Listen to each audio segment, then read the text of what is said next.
This is Roger, a capitalist caveman. He was fed up to not being able to cut up his mammoth properly. In his frustration, a brilliant idea comes to his mind. He should create something that is very sharp, and the first knife was created. Now, it is easy to cut up his mammoth. Other cavemen, seeing this facilitation, want a knife too for themselves.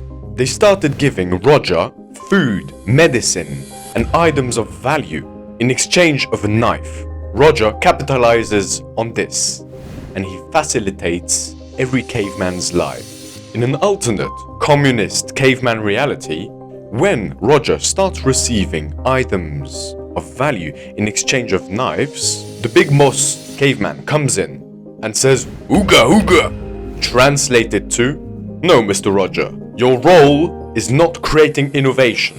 Big boss's retarded communist mind stopped innovation.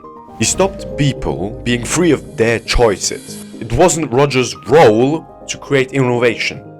Finally, when other cavemen agreed that the boss's mind was retarded, they killed him.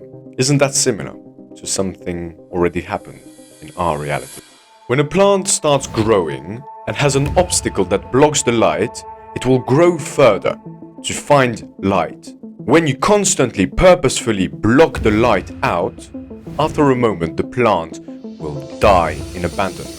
The natural growth path of the plant was to grow, produce beautiful flowers and seeds that will reproduce even more flowers. It is the same with humans. When they are restricted to one specific role and they can't see all the options and everything that's possible, they are limiting themselves.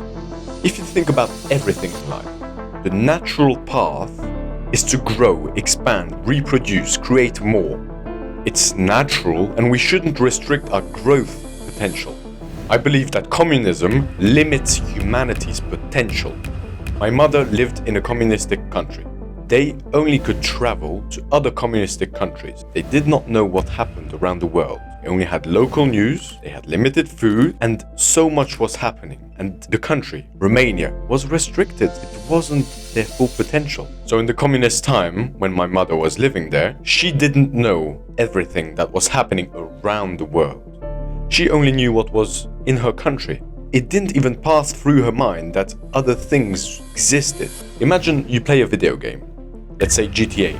When you explore onto new maps, you open the map. It is the same with the brain. The more you know, the more your brain is open and intelligent. Communism restricts human knowledge, restricts potential. Capitalism explores the unknown. By the way, the conception of most people's view on capitalism is outdated by at least 100 years. The old capitalism, profit at all costs, is not profitable anymore.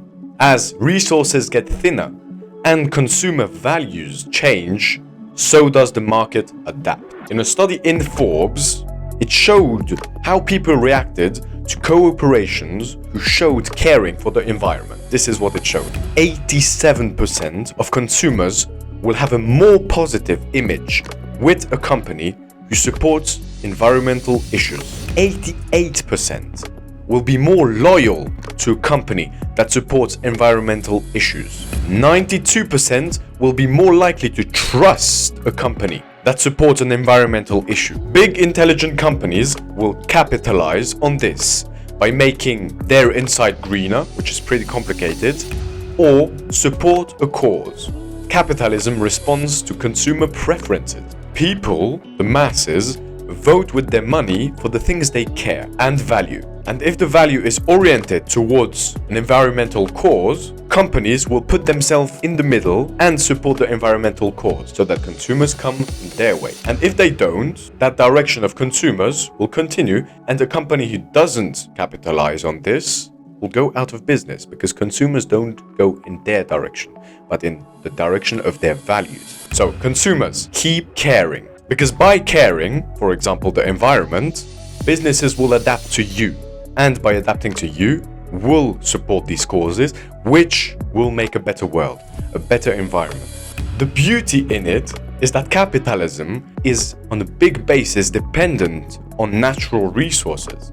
And now, automatically, it is also reconstructing the nature, the environment. Isn't this just the proof why capitalism is so beautiful? Capitalism sustains itself, and as it is dependent on the world, resources, it also sustains the world, while continuing innovating and seeing the whole light, not just one single direction.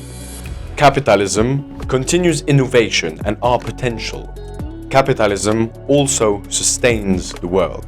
Capitalism allows innovation while also sustaining our world.